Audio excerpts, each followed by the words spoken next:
Now here's another lecture on the biomolecules, and in this lecture we will study about the peptide bond formation. Now we have studied so far we have studied about the biomolecules, and we are studying about the amino acids, and we have just finished in the previous lecture. We have finished the classification of amino acids. Now in this lecture we will study about the peptide bond formation. Now firstly, before studying the peptide bond formation, we will study about what peptide is. तो क्या होते हैं peptides? What is a peptide? तो peptide हम simply कहते हैं जब more than two amino acids combine होते हैं, they form a peptide. Peptide is simply more than two amino acids. When more than two amino acids combine, they form a peptide. Two amino acids combine, they form a peptide. तो जब दो से ज्यादा amino acids combine होते हैं, they form a peptide. More than to amino acids combine, they form a peptide. तो ये तो पेप्टाइड हो गया. अब जो ये पेप्टाइड है जो बना होता है more than to amino acids का. अब ये पेप्टाइड बहुत सारे किस्म के हैं. हम कहते हैं कि डाई पेप्टाइड. डाई पेप्टाइड में दो अमीनो एसिड्स होते हैं, टू अमीनो एसिड्स उसमें होते हैं. डाई मतलब दो. ट्राईपेप्टाइड्स मतलब तीन अमीनो एसिड्स इसमें है. ट्राईपेप्टाइड, तो इसमें तीन अमीनो एसिड्स कंबाइन हो गए हैं. ऑलिगोपेप्टाइड. ऑलिगोपेप्टाइड, तो ऑलिगोपेप्टाइड्स वो वाले पेप्टाइड्स होते हैं जिनमें more than 12 amino acids. peptides in which there are more than 12 amino acids but less than 20 amino acids. तो more than 12 amino acids but less than 20.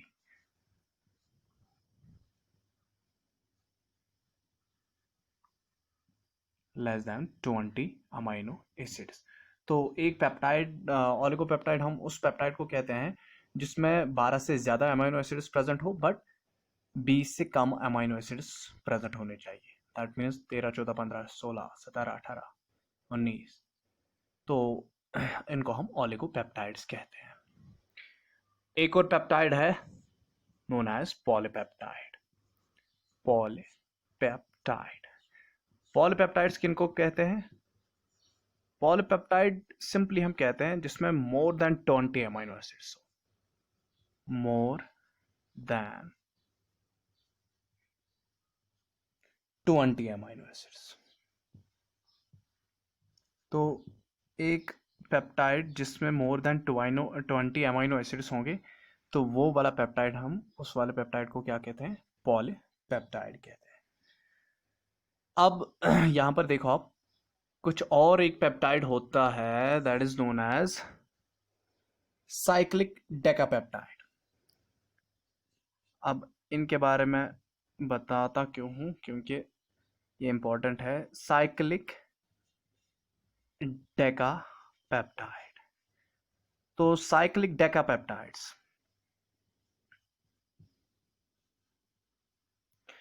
Cyclic डेकापेप्टाइड्स ये बेसिकली प्रोड्यूस करता है एक बैक्टीरियम जिसका नाम है बैसिलस बर्विस. एक बैक्टीरिया है जिसका नाम है बैसिलस बर्विस.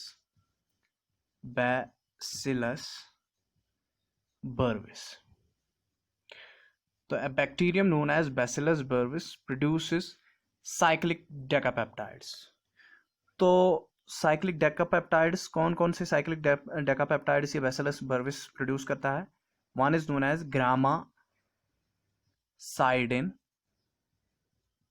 एस, एंड दूसरा है टायरोसाइडिन ए. तो ये दो साइक्लिक डेकापेप्टाइड्स है जो एक बैक्टीरिया प्रोड्यूस करता है, जिस बैक्टीरिया का नाम बैसिलस बर्विस है. तो ग्रामासाइडिन एस एंड टायरोसाइडिन ए, ये क्या करता है? ये दो साइक्लिक डेकापेप्टाइड्स है जो एक बैक्टीरिया जिसका नाम है बैसिलस बर्विस प्रोड्यूस करता है। और इन पेप्टाइड्स में, इन डेकापेप्टाइड्स में एक अमाइनो एसिड होता है जिसका नाम है ऑर्थिनीन। ऑर्थिनीन किसी भी प्रोटीन में फाउंड नहीं किया जाता है, बट इनके पेप्टाइड्स में, ग्रामासाइडिन एस और टायरोसाइडिन ए के पेप्टाइड्स में ऑर्थिनीन फाउंड किया जाता है। वरना ऑर्थिनीन बाकी किसी भी पेप्टाइड में फाउंड नहीं होता है, but in the peptides of bacillus brevis, that means gramicidin A और टायरोसाइडिन ए में क्या होता है, उसमें ये ऑर्थिनीन होता है। और ये जो पेप्टाइड्स हैं ये एक्ट करते हैं एज एंटीबायोटिक्स। तो ये एक्ट करते हैं एज एंटीबायोटिक्स, ये जो पेप्टाइड्स हैं। और इनमें दोनों किस्म के अमाइनो एसिड्स प्रेजेंट होते हैं, D amino acid and L amino acid. Mostly L amino acid peptides में फॉर्म होते हैं, बट इसमें दोनों अमाइनो एसिड्स होते हैं, डी और एल अमाइनो एसिड्स। तो इसमें दोनों अमाइनो एसिड्स होते हैं, वरना mostly L amino acids found किए जाते हैं, बट इसमें दोनों अमाइनो एसिड्स होते हैं, D as well as L form of amino acids. अब यहां पर देखो आप,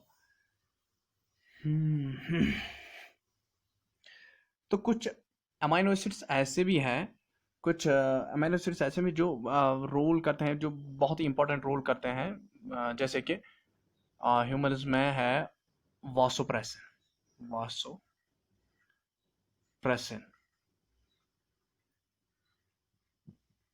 या है ऑक्सीटोसिन, पेप्टाइड हार्मोन्स ऑक्सीटोसिन। तो ये एक्ट करते हैं एज हार्मोन्स। तो ये भी अमाइनो एसिड्स के ही बने होते हैं और ये एक्ट करते हैं एज हार्मोन्स, ठीक है। इसी तरह कुछ जो पेप्टाइड्स हैं, जस्ट लाइक एज एनसेफेलिन्स,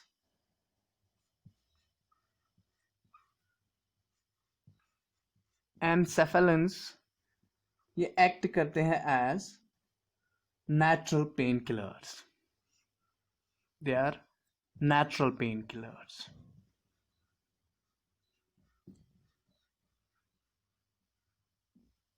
ये एक्ट करते हैं एज नेचुरल पेन किलर्स। इसी तरह है ग्लूटाथोनिन,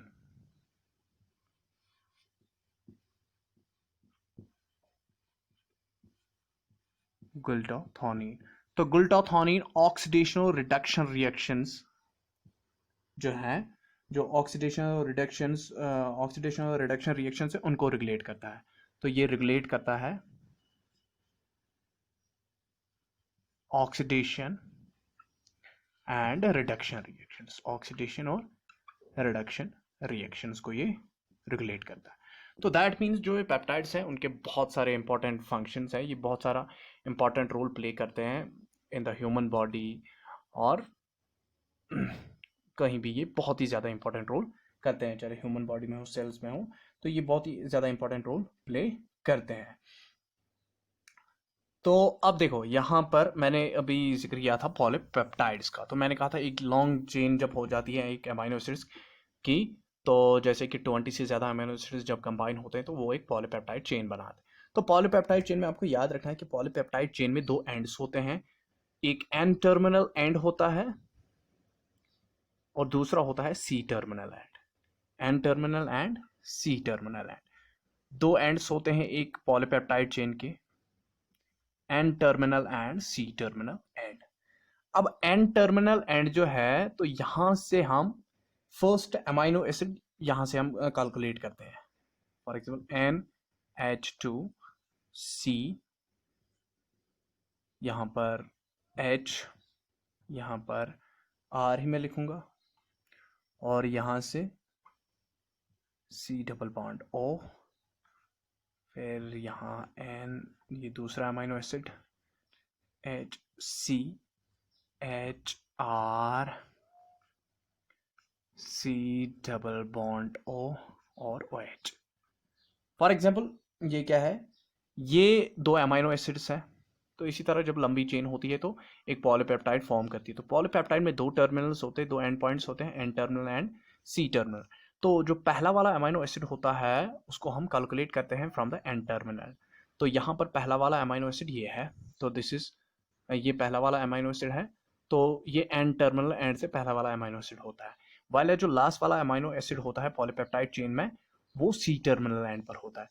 दैट मीन्स यहाँ पर लास्ट अमाइनो एसिड होगा चेन का, और यहाँ पर एन टर्मिनल एंड पर फर्स्ट अमाइनो एसिड होगा चेन का, फर्स्ट अमाइनो एसिड। ठीक, तो ये तो हो गया ये।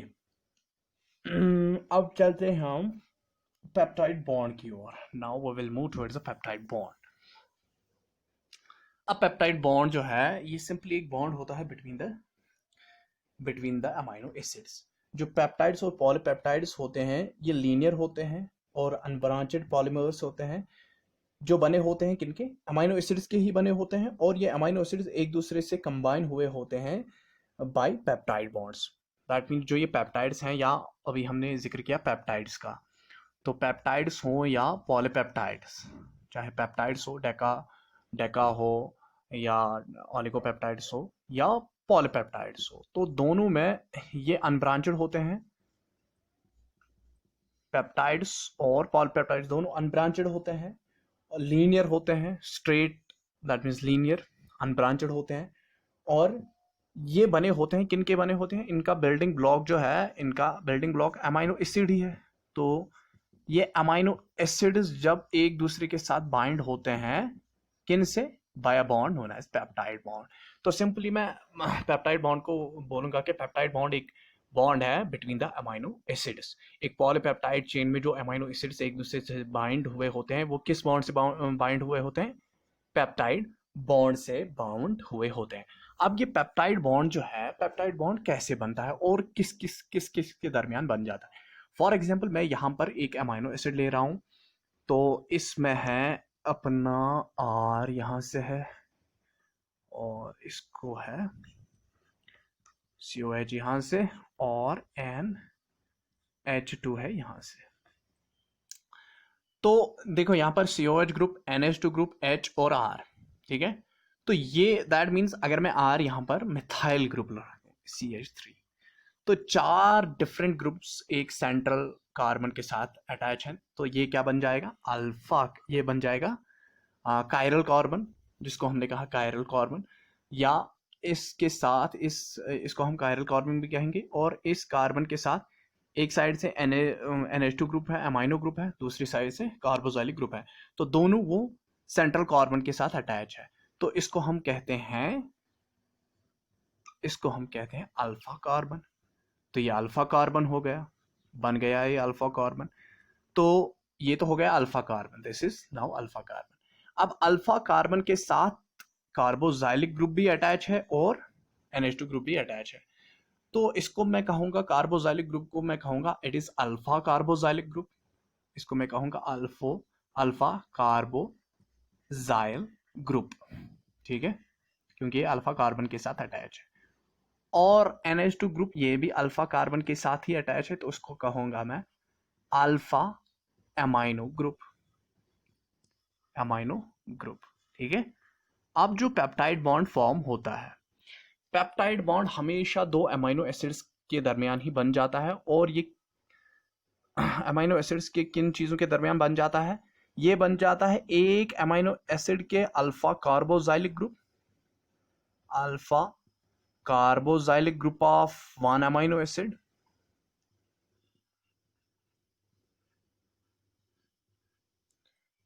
and alpha amino group of another amino acid, alpha amino group, alpha amino group of another amino acid.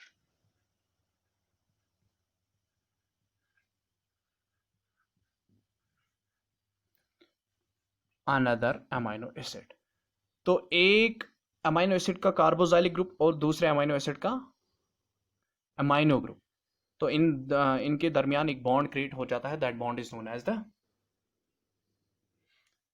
Peptide bond. तो आपने याद रखा ये पेप्टाइड बॉन्ड किसके दरमियान बन जाता है, alpha carboxylic group of one amino acid. एक इस फॉर एग्जाम्पल यहाँ पर मैं एग्जाम्पल लेता हूँ, तो ये एक अमाइनो एसिड है, तो इसका ये जो कार्बोजाइलिक अल्फा कार्बोजाइलिक ग्रुप है, तो इस और दूसरे अमाइनो एसिड के NH2 ग्रुप के साथ, फॉर एग्जाम्पल दूसरे अमाइनो एसिड का ये NH2 ग्रुप है, ये कार्बन है, यहाँ पर हाइड्रोजन है, ये साइड चेन R है, यहाँ पर भी मैं R ही रखूँगा, और ये क्या है, ये C डबल बॉन्ड OH है। तो ये दूसरा अमाइनो एसिड है। तो इस अमाइनो एसिड के अल्फा NH2, क्योंकि ये भी यहाँ से ये भी अल्फा कार्बन है, क्योंकि इसके दोनों साइड NH2 और COH ग्रुप है, तो इस अल्फा अमाइनो ग्रुप और अल्फा कार्बोजाइलिक ग्रुप इस अमाइनो एसिड का, तो इनके दरमियान बॉन्ड जो बनेगा उसको हम पेप्टाइड बॉन्ड कहते हैं। अब देखो ये बनता कैसे, अब ये बनता है बाय द डिहाइड्रेशन, इसको हम कहते हैं डिहाइड्रेशन सिंथेसिस। तो डिहाइड्रेशन रिएक्शन यहाँ पर हो जाती है, और जिससे डिहाइड्रेशन से एक वाटर मॉलिक्यूल बाहर निकल जाता है और एक पेप्टाइड बॉन्ड फॉर्म हो जाता है। फॉर एग्जांपल यही दो अमाइनो एसिड्स में लूंगा, तो NH2 H R C double bond OH, तो ये एक अमाइनो एसिड है, और दूसरा अमाइनो एसिड में यहाँ पर लूंगा NH2 हो गया, ये NH2 C, इसका H यहाँ, साइड चेन यहाँ, और कार्बोजाइलिक ग्रुप यहाँ। तो ये दो अमाइनो एसिड्स हैं। अब दो अमाइनो एसिड्स के दरमियान पेप्टाइड बॉन्ड फॉर्म होगा, लेकिन वो alpha carboxylic group and alpha amino group of another amino acid. तो इसका कार्बोजाइलिक ग्रुप यहाँ पर है, और इसका अमाइनो ग्रुप ये है, तो इन्हीं के दरमियान बॉन्ड क्रिएट हो जाएगा, जिसको हम पेप्टाइड बॉन्ड कहेंगे। अब ये बॉन्ड कैसे क्रिएट हो जाएगा, बाय डिहाइड्रेशन। अब देखो डिहाइड्रेशन से क्या निकल जाएगा, वाटर मॉलिक्यूल बाहर निकल जाएगा, तो यहां पर ये बॉन्ड ऐसे बन जाएगा, HRC डबल बॉन्ड O, देखो वाटर मॉलिक्यूल यहां पर बन जाता है OH और H, दैट मीन्स H2O, ये बाहर निकल जाएगा, H2O बाहर निकल गया, डिहाइड्रेशन हो गई। और यहां पर अब जब ये हट रहा है, अब यहां पर सीधे बॉन्ड बन रहा है इस और इसके दरमियान, तो यहां पर बॉन्ड बन जाएगा NH, और यहां से C अल्फा कार्बन है ये, और R, और इसके साथ अटैच है COOH। तो यहाँ पर मैं फिर से दिखाता हूँ, ये OH था यहाँ पर, और ये H था, ठीक है। तो वाटर मॉलिक्यूल जब निकला तो बॉन्ड बन गए यहाँ पर ये, तो this bond is known as peptide bond. तो इसको हम क्या कहते हैं, पेप्टाइड बॉन्ड। और इस पेप्टाइड बॉन्ड कैसे बन गए, बाय डिहाइड्रेशन रिएक्शन, और इसमें एनर्जी यूज होती है, एनर्जी कंज्यूम होती है इसमें, और कितनी एनर्जी कंज्यूम होती है, 21 kilo joules, 21 kilo joules of energy use होती है ड्यूरिंग दिस बॉन्ड फॉर्मेशन, ठीक है। ये तो पेप्टाइड बॉन्ड बन गया, ठीक। अब यहां पर हम देखते हैं जब पेप्टाइड बॉन्ड बन गया, ये जो पेप्टाइड बॉन्ड है, ये पेप्टाइड बॉन्ड, ये CN बॉन्ड यहाँ पर जो है, दिस इज पेप्टाइड बॉन्ड, इसी को हम पेप्टाइड बॉन्ड कहते हैं। तो ये पेप्टाइड बॉन्ड जो between the C and N है, ये partial double bond character show करता है, it always shows A partial double bond character. तो ये पार्शियल डबल बॉन्ड कैरेक्टर ही इस एंटायर 6 जो यहाँ पर 6 एटम्स हैं, जो 6 एटम्स यहाँ पर हैं, तो इनको ये 6 एटम जो पेप्टाइड का ग्रुप है, यहाँ पर 6 एटम पेप्टाइड ग्रुप, इनको ये एक रिजिड प्लानर कॉन्फ़िगरेशन में रख पाता है, क्योंकि ये जो यहाँ पर ये डबल ये आ जाता है, ये ट्रीट हो जाता है एज, ये एक्ट करता है एज डबल बॉन्ड कैरेक्टर, तो इसमें आ जाता है डबल बॉन्ड कैरेक्टर। तो उस डबल बॉन्ड कैरेक्टर से ये क्या हो जाता है, ये इस 6 एटम्स को क्या करता है, एक प्लानर अरेंजमेंट में, एक प्लानर कॉन्फ़िगरेशन में रखता है। और जो ये पेप्टाइड बॉन्ड लेंथ है, अगर मैं CN की पेप्टाइड बॉन्ड लेंथ में यहाँ पर लिखूंगा पेप्टाइड बॉन्ड लेंथ, जो पेप्टाइड बॉन्ड लेंथ नॉर्मली जो पेप्टाइड बॉन्ड लेंथ होती है सी एंड एन के दरमियान, peptide bond length between C and N, तो नॉर्मली जब सी एंड एन के दरमियान जो पेप्टाइड बॉन्ड लेंथ है तो वो होती है 1.45 एंगस्ट्रम्स, जो है नॉर्मल है। लेकिन यहाँ पर जो पेप्टाइड बॉन्ड बना है बिटवीन सी एंड एन, तो यहाँ पर जो बॉन्ड लेंथ है वो है 1.33 एंगस्ट्रम। दैट मीन्स शॉर्टर है, that means less, bond length shorter है than usual C N bond. जो यूजुअल सी एन बॉन्ड बन जाता है बिटवीन सी एंड एन, जो यूजुअली नॉर्मली बॉन्ड जो बन जाता है उसकी बॉन्ड लेंथ 1.45 एंगस्ट्रम्स होती है। लेकिन जो पेप्टाइड बॉन्ड फॉर्मेशन में सी और एन के दरमियान जो बॉन्ड फॉर्म होता है उसकी बॉन्ड लेंथ होती है 1.33 angstrom, that means shorter than usual C N bond. ठीक है, तो ये जो पेप्टाइड बॉन्ड है ये अपेयर हो जाता है अप्रोक्सीमेटली 40% डबल बॉन्ड कैरेक्टर इसमें आ जाता है। 40% डबल बॉन्ड कैरेक्टर ये शो करता है, 40% double bond character, double bond character ये शो करता है, जिससे ये एटम्स क्या रहते हैं, एक प्लानर कॉन्फ़िगरेशन में रह जाते हैं। ठीक है, तो इसीलिए ये जो यहाँ पर जो ये पार्शियल डबल बॉन्ड कैरेक्टर आ जाता है, 40% डबल बॉन्ड कैरेक्टर आ जाता है, इसीलिए जो रोटेशन होती है इस बॉन्ड की वो रिस्ट्रिक्टेड है। Rotation that means it will rotate, तो ये बॉन्ड जो है ये रोटेट, यहाँ पर रोटेशन रिस्ट्रिक्टेड हो गई है क्योंकि यहाँ पर पार्शियल डबल बॉन्ड कैरेक्टर है, तो यहाँ पर रोटेशन मुश्किल हो गई है, तो यहाँ पर रिस्ट्रिक्टेड रोटेशन है, ये रोटेट नहीं कर पाता है ज्यादा। अब यहाँ पर देखो, अब जो एंगल ऑफ रोटेशन होता है around the peptide bond, around the peptide bond ही क्या हो जाती है, रोटेशन होता है। पेप्टाइड बॉन्ड पर तो रोटेशन होती ही नहीं है क्योंकि वहां पर डबल बॉन्ड कैरेक्टर है, तो उसके इर्द गिर्द अब रोटेशन होती है। तो इसके इर्द गिर्द मैं यहाँ पर दिखाता हूँ आपको कि फॉर एग्जांपल ये है, मैं फिर से लिखूंगा NH2, फिर है CH और ये था यहाँ पर C, डबल बॉन्ड यहाँ पर है N, ये H है और ये है C अल्फा है ये, और ये है COH। तो जो C अल्फा C बॉन्ड है, अब रोटेशन यहाँ पर तो जायज नहीं है, यहाँ पर रिस्ट्रिक्टेड रोटेशन है due to the double bond character.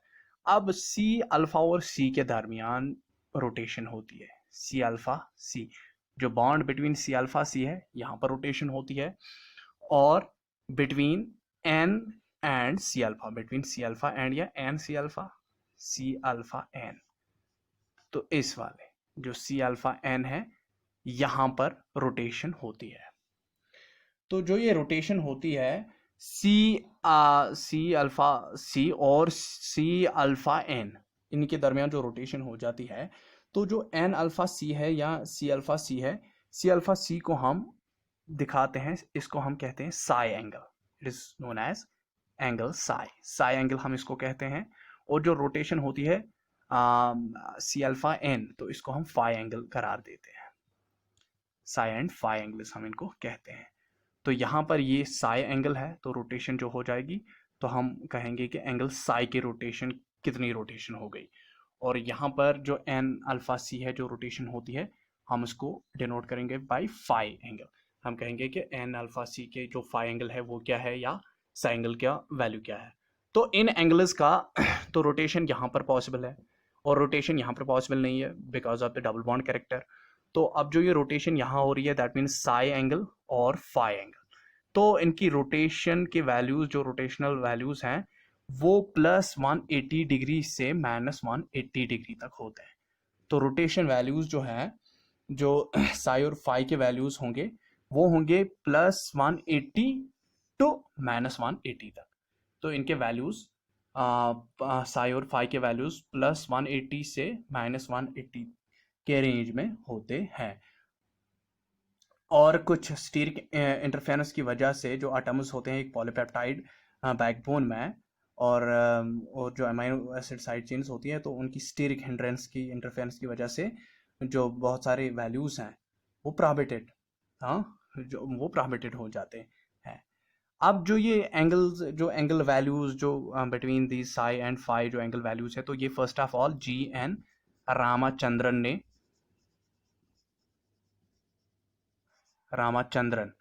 तो जी हाँ, रामाचंद्रन ने फर्स्ट ऑफ ऑल प्लॉट किए इनके वैल्यूज, जो परमिटेड वैल्यूज हैं फाइव और साई के। तो ये रामाचंद्रन ने एक 2D मैप पर इनको डिनोट किया। तो उसको, उस वाले प्लॉट को हम, जो 2D मैप पर उसने जो प्लॉट किए इनके वैल्यूज, तो उसको हम रामाचंद्रन प्लॉट भी कहते हैं, रामाचंद्रन प्लॉट। तो रामचंद्रन प्लॉट एक 2D मैप है। तो ये रामचंद्रन ने जब ये व्यू किए इनके values of phi and psi angle, तो उसने एक मैप पर, 2D मैप पर वो प्लॉट किए, जिस मैप को हम रामचंद्रन प्लॉट भी कहते हैं। ठीक है, तो यहाँ तक तो था ये पेप्टाइड बॉन्ड फॉर्मेशन कैसे होती है, और साई और फाई के वैल्यूज मैंने बोले। तो यहाँ पर मैं कुछ बोलता हूँ साई और फाई वैल्यूज, कुछ प्रोटीन स्ट्रक्चर्स के। यहाँ पर मैं बोलता हूँ कुछ साई और फाई वैल्यूज। तो अगर हम लेते हैं, हम आगे अब प्रोटीन स्ट्रक्चर्स पढ़ेंगे, तो उससे पहले ही मैं आपको बता देता हूँ, जैसे सेकेंडरी प्रोटीन स्ट्रक्चर है जिसका नाम है बीटा प्लेटेड शीट्स। तो बीटा शीट्स जो होती हैं, बीटा पैरेलल शीट्स मैं यहाँ करूँगा पैरेलल शीट्स। तो बीटा पैरेलल शीट्स में जो एंगल फाई और जो एंगल साई होते हैं, एंगल फाई और एंगल साई का जो वैल्यू होता है, फाई और साई का वैल्यू क्या होता है बीटा प्लेटेड शीट्स में। तो beta pleated, parallel beta pleated sheets में क्या होता है, वो होता है फाई का वैल्यू होता है 119 -119, और इसका होता है प्लस साई एंगल होता है +113। ठीक है, इसी तरह जो anti parallel beta parallel sheets होती है, एंटी पैरेलल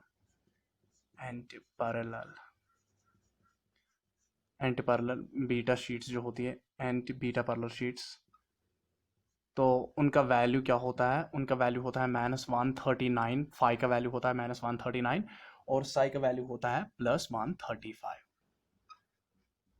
इसी तरह है helix, alpha helix, right handed alpha helix, right handed alpha helix. तो राइट हैंडेड अल्फा हिलेक्स ये भी एक सेकेंडरी स्ट्रक्चर प्रोटीन है। तो इसका वैल्यू हो जाता है -57, और यहाँ पर -47। इसका वैल्यू यही है, -57 to -47। और इसी तरह है लेफ्ट हैंडेड अल्फा हेलिक्स। तो लेफ्ट हैंडेड अल्फा हेलिक्स के जो वैल्यू है अल्फा हेलिक्स, तो इसके साई और फाई के वैल्यूज क्या हैं, +57 एंड +47। ठीक है, इसी तरह है कोलेजन